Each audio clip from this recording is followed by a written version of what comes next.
Alright, you guys, I'm here to bring you the worst movies of 2012. And in that number 16, we have The Watch. This was a big disappointment for me. This wasn't even on my most anticipated movies of 2012. I got anticipated by this movie when I seen the trailers. And of course, I let the trailers lure me into this bullshit. I let the trailers get the best of me, and of course, this movie ended up being a complete failure of a film. Vince Vaughn just tried way too hard to be funny, and of course, Ben Stiller tried nothing to even try to be funny. He was just there to look weird, his weird faces like this. Yeah, the Ben Stiller face, I call it. Jonah Hill gave it his best impression. I did laugh at Jonah Hill a little bit, but even he wasn't enough to save this Attack the Block ripoff. I mean, seriously. If you want to do something right, was that made by the British, I believe? I think it was. I think the UK made Attack the Block. If I'm wrong, let me know. But it's a way better film than this. Check out Attack the Block. Ugh. Number 15. Even though I gave this movie a C, it was still a very bad Tim Burton film. Dark Shadows. Oh, God. I am so sick and tired of Johnny Depp on my movie screen and my home TV screen right now. It's not even funny.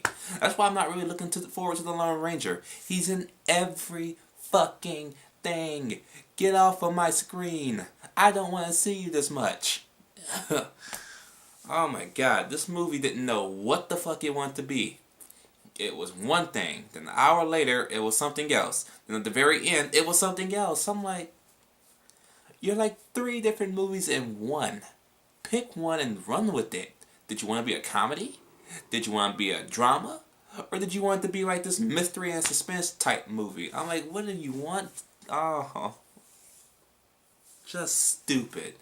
Very, very stupid. It still has that C rating, but I highly suggest checking it out at your own risk. Okay, it's pretty bad. Not even Chloe Grace Moretz can save this movie. Yes, she's in this movie. She can't save it either.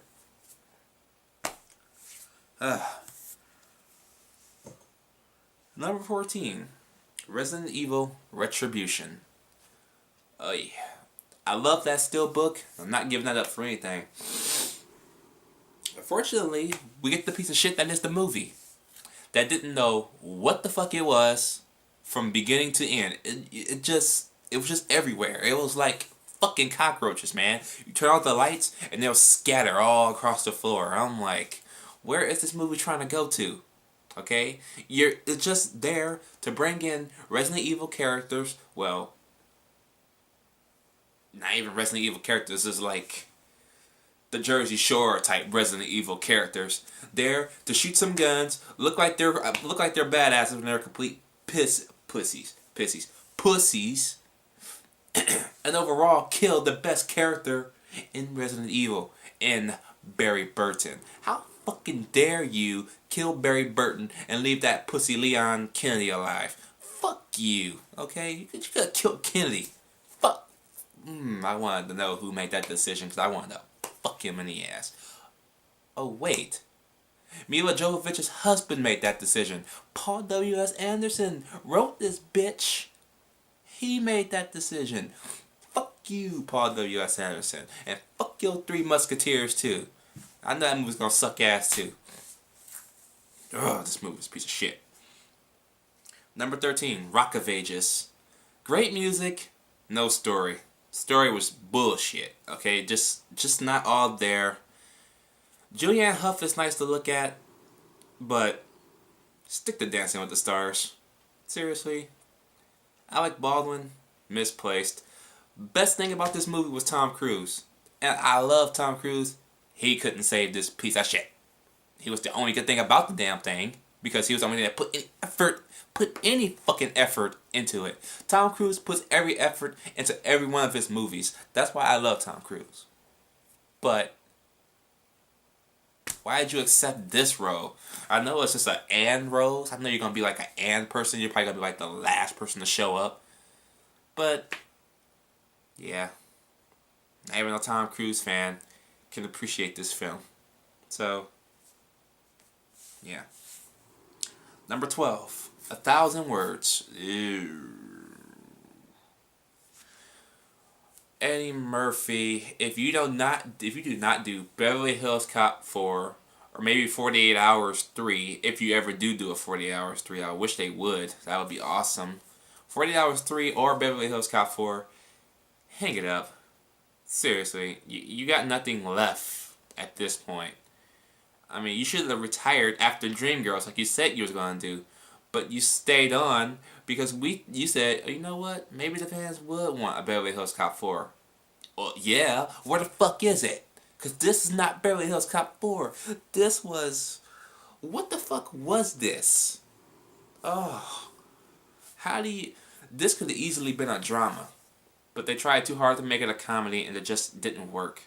1,000 Words would have worked better as a drama with somebody else in the role.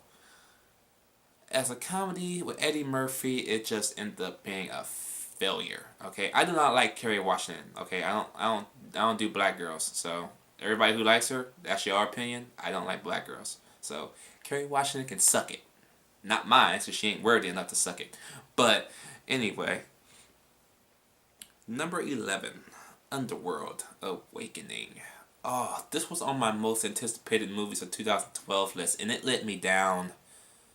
As a fan of the first 3 Underworlds, well, 2 really, because this kind of is Underworld 3 in a sense, but I still kind of consider it as a 4th film in a way, because the 3rd film ends with Kate the prequel ends with Kate Beckinsale as she jumps off the roof to start the first one. So I don't know, it's just one of those type movies. You just gotta, I don't know. Something Hollywood does to confuse us, like the Fast and the Furious series. Another review for another day. But Underworld Rise of the Lycans would have been a great plot if, and only if, you had Scott Speedman in there. I don't know why he wasn't in there. It's clearly he could have been in this film. But no Scott Speedman. I know he was probably doing Last Resort at the time, so maybe he couldn't do Underworld Awakening. You could at least give him a flashback or something.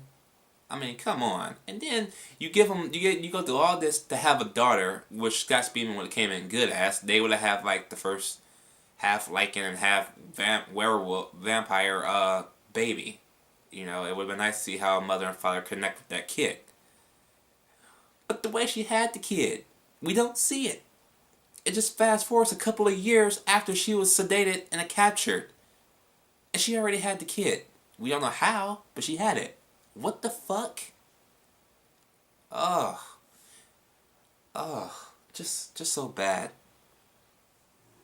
Number 10. This Means War.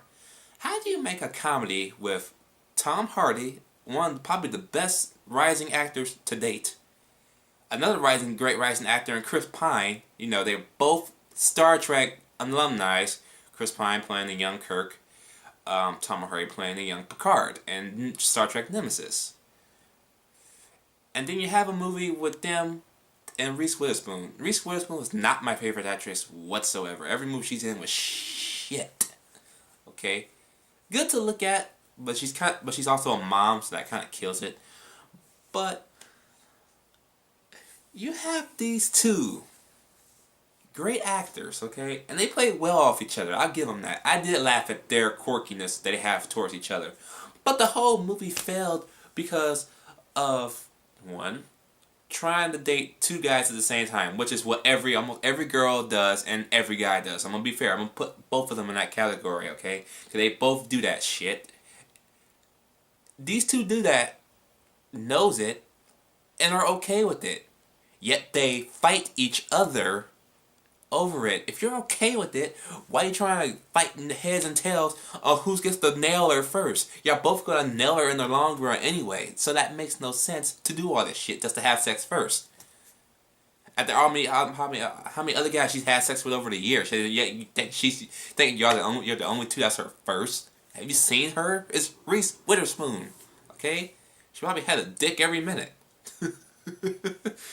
Oh my god, this movie, I don't know who the fuck directed this movie. I forgot who did. I remember seeing this when it came out in theaters. I was pissed off.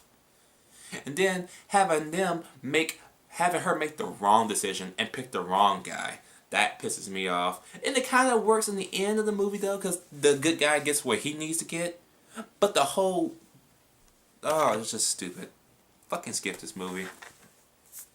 Number 9, The Campaign. Ugh. I gotta talk about this. It's not funny. This movie could have easily been PG-13. It probably would have been a lot better off with it. Okay? And probably a lot better off at trying to be a drama more than a comedy. Because it would have worked better as a kind of like a dramedy. More drama than comedy. And a PG-13. And it would have been just fine. But forcing an R rating on something that doesn't need to be there. Then all these F jokes and... Oh my god. It stops being funny. It just becomes annoying. You know? It's just like... the one girl that doesn't go away, and she's like annoying you, you know? It's like that. It's just not needed, and it's just not necessary. This movie could have seriously been re-edited. This really should have been PG-13. Seriously. Number 8, Savages. Oliver Stone. What the fuck, man? Okay? You have Taylor Kitsch, John Travolta, Salma Hayek. Probably 3 of the best actors in this film. Blake Lively ain't shit. She'll never be shit again to this town. She'll never be on top like she was in that movie. Why? Why do you have 2 best friends fucking the same girl? It's just like watching This Means War. An R-rated This Means War where they both nail her in the same house. Yes, all 3 of them live together in the same fucking house. Oh my god. And then Salma Hayek is the villain in this movie. And then you pull a G.I. Joe Rise of Cobra on our asses. And if anybody have seen G.I. Joe Rise of Cobra, you know what happened with the Baroness in that film. Okay, the switch they did with the Baroness in that film. Fucking stupid. They did this to Salma Hayek in this movie. Oh, that pissed me off. Benicio del Toro was good as well. I forgot about him. He was good. He stayed a bad guy. Thank you. Okay. Ugh. Pieces of shit. Number 7. I don't know why anybody watches this man's movies. That's my boy. Adam Sandler is not funny. He is annoying. No talented. Garbage. I am serious. Adam Sandler sucks. I don't know what the fuck people see in these people. I don't know if they're blind, like Stevie Wonder blind, or they just don't give a fuck anymore. Because I will never support Adam Sandler ever again. He has not had one good film since Punch Drunk Love. Okay? Not even Bedtime Stories was that interesting. The only reason why Click was teeny weensy good is because with him, with that little relationship that he had with him and his father. That was it. That rest of that movie was shit. Okay? Kate Beckinsale couldn't even say that movie. As fine as she is, could not say that movie. Adam Sandler just sucks. Why does he keep... How does his production company make money? He's like Twilight. He's like that little fucking bug of Twilight. Thank God it's over. But it just won't go away because people won't stop talking about it, you know? Now he's making a Grown Ups 2. Why? How did Grown Ups 1 become a success? Because people are a sucker for Kevin James and Chris Rock? Chris Rock is not funny either. Seriously. David Spade hasn't been relevant since the 90s. And am I missing somebody? I think that was it. Shit. I don't know. People are just stupid. Number 6. Mirror, Mirror. The worst retelling of Snow White I have seen all year. You can tell Julia Roberts was having fun with it, but here's the problem. You're having fun in the wrong movie, Roberts. Okay? Your fucking niece, Emma Roberts, had a better time in Scream 4, and guess what? It was a better movie. Oh, God. I swear, the shit Hollywood comes up with today pisses me off to no fucking end.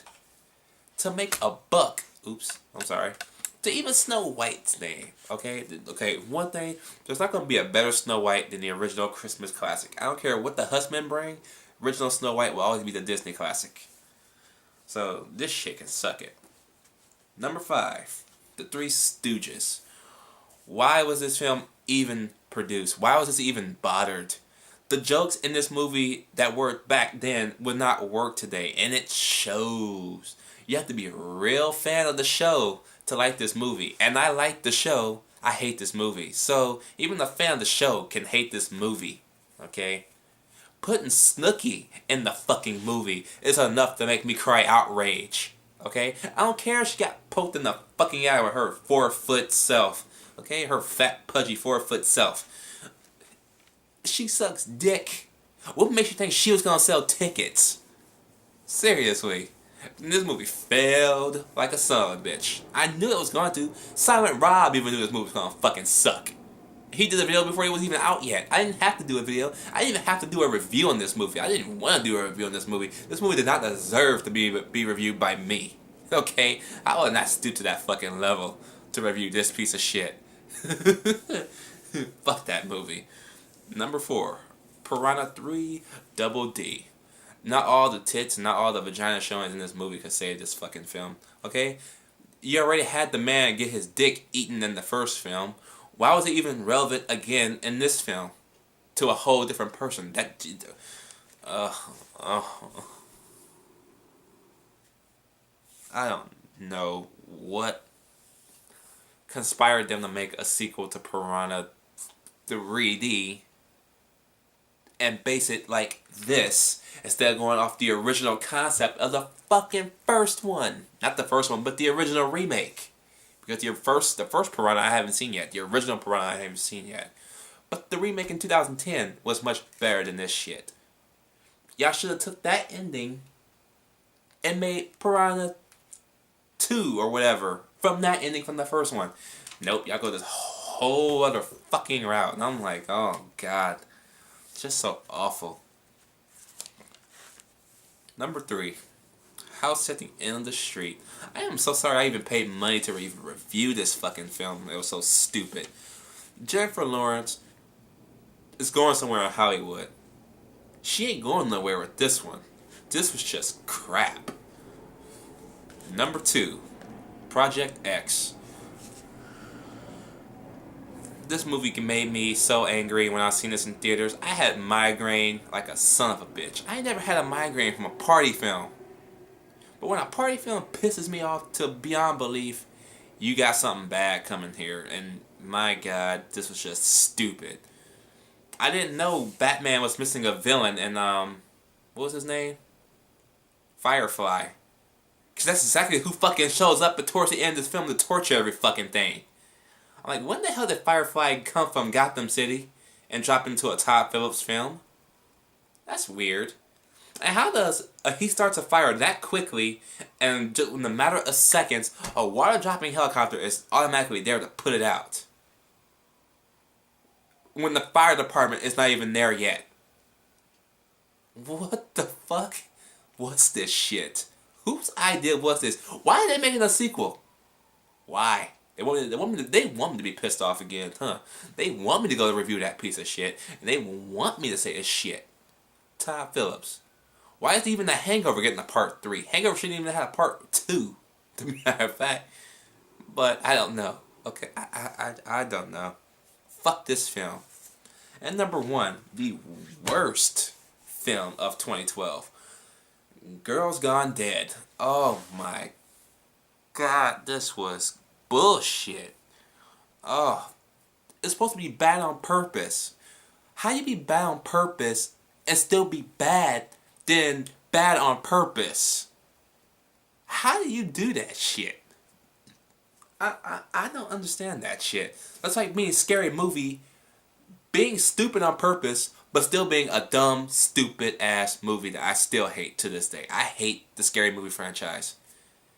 This reminds me of the Scary Movie franchise. What is up with this? Why? I don't know who thought that was a good idea to put crap like this in production. Put people that can't act to save their lives, except for Jerry the King Lawler. He was probably the best thing about this movie, especially that ending. Oh, God. I don't know.